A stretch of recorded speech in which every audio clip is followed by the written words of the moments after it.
Que a graça e a paz do Cristo seja com você, toda a sua casa. Mais uma edição do nosso Café e a Palavra, nossa jornada pelo livro de Provérbios. Ontem nós meditamos um pouquinho no capítulo 6. Como disse, o nosso propósito é transitar por diversos capítulos do livro de Provérbios, em algum momento, como será hoje, fazendo um apanhado de alguns capítulos. Hoje nós faremos o apanhado do capítulo 7 até o capítulo 10. Por quê?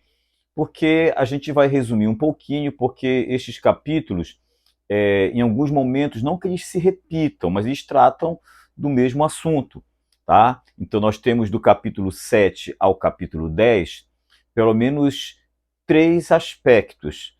Um momento se falando da questão do relacionamento em adultério, fala também da busca pela sabedoria, né, que qualifica, que faz com que o ser humano se torne alguém apto para viver aqui nessa vida, viver aqui nessa terra, melhor dizendo, de forma agradável. Claro, terão os desafios, terão as experiências, é, talvez nem tanto positiva, mas que vamos extrair de tudo isso coisas que nos prepararão para um amanhã melhor, para um dia seguinte melhor, tá bom? E também, neste mesmo apanhado desses capítulos, desses três capítulos, também vai se falar sobre a boca, a fala, né? O nosso relacionamento através do diálogo, através a parte onde a gente, muitos de nós, temos tido seríssimos problemas. O próprio Tiago, na sua epístola, ele fala que aquele que consegue controlar, dominar a sua língua, essa pessoa é extraordinária, essa pessoa é sábia, essa pessoa conseguiu algo que, infelizmente, muitos não conseguem. Tá bom? Vamos lá. E a gente sempre lê um versículo, alguns versículos, para a gente embasar, para a gente também transitar, né, pelo esse texto. E o texto que eu quero ler com vocês está em Tiago, não, Provérbios, né? Provérbios no capítulo 10. E eu vou ler alguns versículos com você a partir do versículo 11, tá bom? Diz assim: a boca do justo é manancial de vida, mas a boca dos ímpios ou dos iníquos encobrirá a iniquidade. O ódio suscita contendas, e a todos os cobrirá o opróbrio. O que de seus lábios faz surgir sabedoria, açoita com vara os homens insensatos. Os sábios entesourarão conhecimento, mas o que fala precipitadamente terá calamidade iminente. Somente esses versículos. Olha só, é interessante nós pensarmos sobre estes textos que você pode depois dar uma lida. Eu te aconselho a ler do capítulo 7 ao capítulo 10, né? Findando o capítulo 10, obviamente, que a gente vai encontrar ali uma série de orientações que nos farão viver melhor. No capítulo 7, ele vai falar sobre a prática do adultério. E não somente a prática, mas todo o processo, como ele se dá. E eu queria ser um pouco mais abrangente. Quando a gente fala de adultério, a gente está falando da relação entre pessoas casadas, ou pelo menos uma das partes sendo casada. Mas eu queria envolver nessa situação não somente o que é casado, mas também aquele que não é casado. Para o que não é casado, ou para os que não são casados, a Bíblia ela coloca a relação sexual sem ser casado, tá? Antes do casamento, como uma relação de fornicação, de prostituição. Nos nossos dias, a palavra prostituição está muito relacionada à venda do corpo para o ato sexual.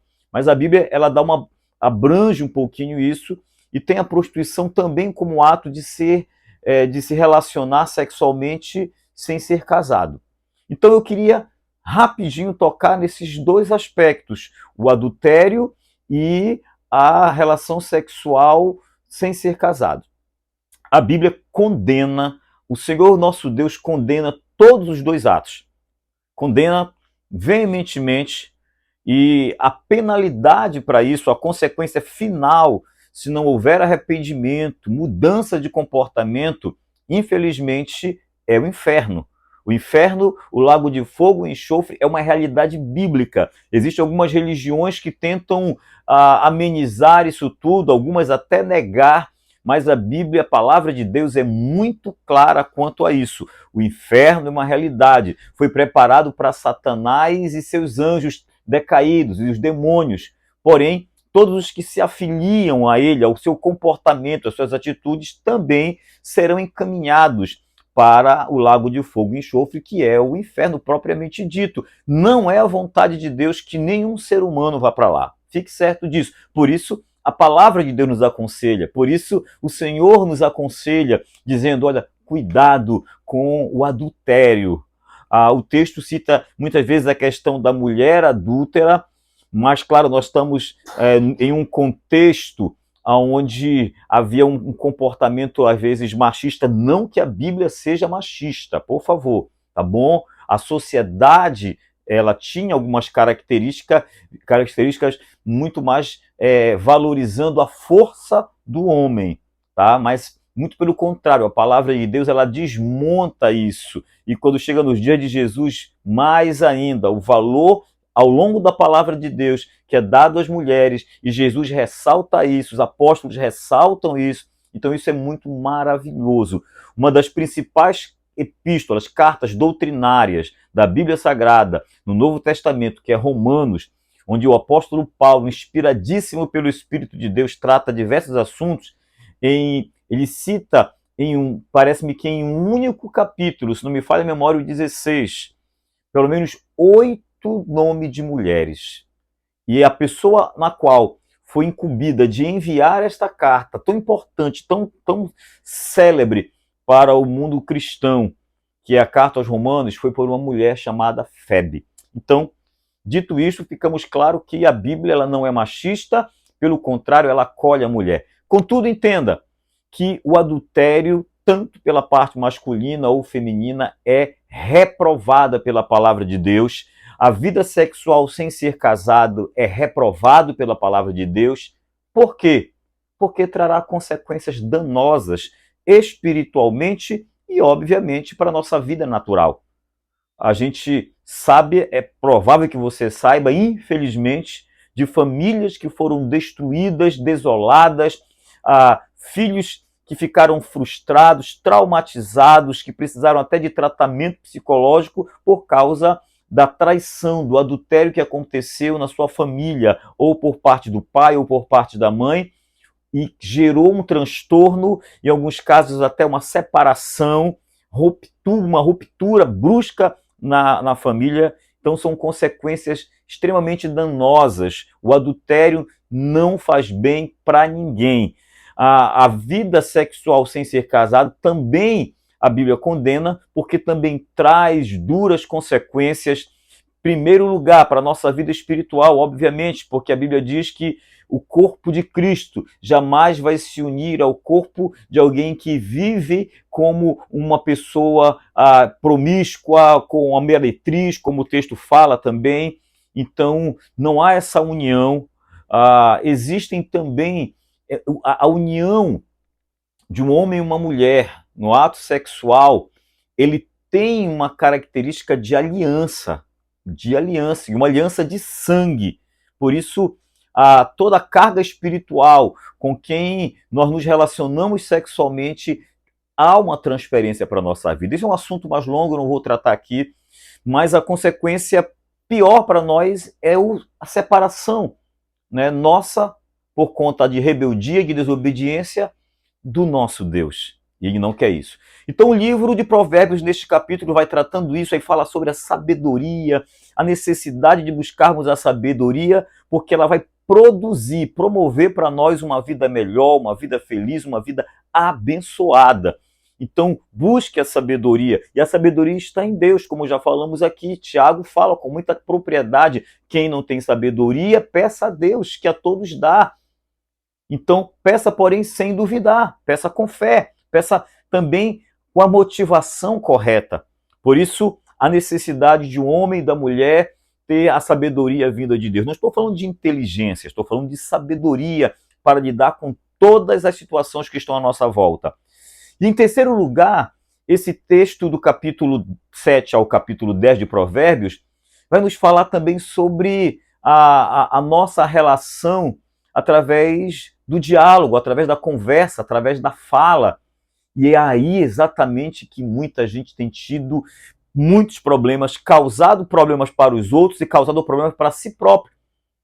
E o texto que nós lemos aqui fala sobre aquela pessoa que tem habilidade no falar, que fala com doçura, que fala com mansidão, que fala com prudência, sabe falar as coisas no momento certo. Não é aquela pessoa imprudente que diz assim, eu falo a verdade, dou a quem doer, eu sou positivo. Não, essa pessoa é mal educada, essa pessoa é imprudente, essa pessoa não tem habilidade, não tem um trato correto, não sabe o time, o tempo das coisas.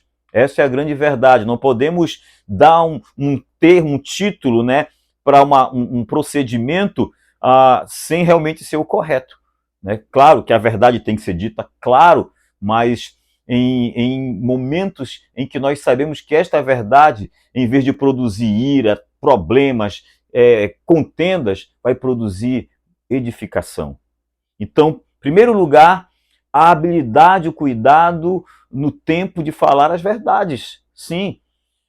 Fala também que essa pessoa sábia, ela vai, por saber falar, por saber conduzir a sua vida no relacionamento interpessoal, ela vai ter paz, ela vai ter tranquilidade, ela vai ter amigos, ela vai saber aconselhar, como no texto todo vai dizer, olha, aconselha um tolo, repreende um tolo, um insensato, e tu vais ganhar um inimigo.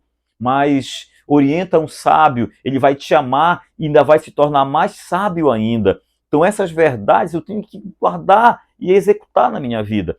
Agora, outra coisa interessante diz também, que assim como o sábio, o prudente no falar, ele entesoura para si bens, benefícios, amigos e tantas coisas boas, diz também que aquele que é precipitado no falar, ele vai produzir para ele castigo, dor, tristeza, angústia.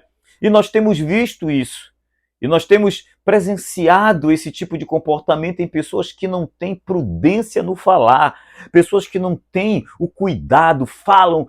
Há um ditado que diz assim, tudo que eu penso, tudo que eu falo, eu devo pensar antes. Mas nem tudo que eu penso eu devo falar. Então, porque de repente é uma leitura que eu fiz e pode ser uma leitura equivocada da situação. Eu preciso avaliar com muito cuidado. Então, pessoas grosseiras, pessoas que ofendem, línguas ferinas, que nunca serviu para ajudar, mas só para ferir. Pessoas que dizem, não, eu estou brincando, brincadeira que fere não é brincadeira, brincadeira que ofende não é brincadeira, é ofensa. Então, vamos parar com este comportamento, com essa ação de não ter o cuidado com o que nós falamos com as pessoas. Também não estou dizendo para a gente agora andar pisando em ovos, como a gente fala, né? É claro que tem pessoas que são extremamente melindrosas e eu tenho que ter a sabedoria para lidar com essas pessoas. E eu sei que tem coisas e assuntos que precisam ser tratados mesmo com essas pessoas melindrosas, mesmo com essas pessoas hipersensíveis. Então, mas eu preciso saber também tratar. A nossa intenção nunca é matar, desmontar uma pessoa, mas pelo contrário, é produzir vida, é edificar esta pessoa. Por isso, meus amados, muito cuidado, muita prudência no falar, muito cuidado com aquilo que a gente sai falando, ofendendo, muito cuidado em falar dos outros para terceiros, tá bom? Muito cuidado com esses comentários. Eu falei para o meu melhor amigo, mas de repente esse teu melhor amigo também tem um outro melhor amigo e transfere a conversa que pode ter sido desagradável e aí vai caminhando, vira uma bola de neve. Eu falo para o melhor amigo e até que pronto, todo mundo sabe e o seu nome vai exatamente ser mal falado como alguém que difama, que fofoca. Então, muito cuidado, prudência no falar. Quer falar? Fale de coisas boas, profetize bem, profetize a vitória. Você é um profeta, você é uma profetisa de bênção, de milagres, em nome de Jesus. Amém? Vamos orar ao Senhor, Pai de amor, Pai das misericórdias. Eu quero neste dia declarar a tua bênção sobre todos aqueles que estão participando, Senhor, ó Deus, do café e a palavra. Nosso propósito é que vidas sejam abençoadas com maturidade, com sabedoria, ó Deus, com uma vida agradável a Ti. Eu declaro toda sorte de bênçãos espirituais e materiais sobre todos aqueles que estão assistindo, Senhor, participando, ó Pai querido, desta palavra. Em nome de Jesus, que o milagre, que as promessas do eterno nosso Deus se cumpram em tua vida, para a glória do eterno nome do Senhor Jesus, o Cristo. Amém. Que o Senhor te abençoe e te guarde, em nome de Jesus.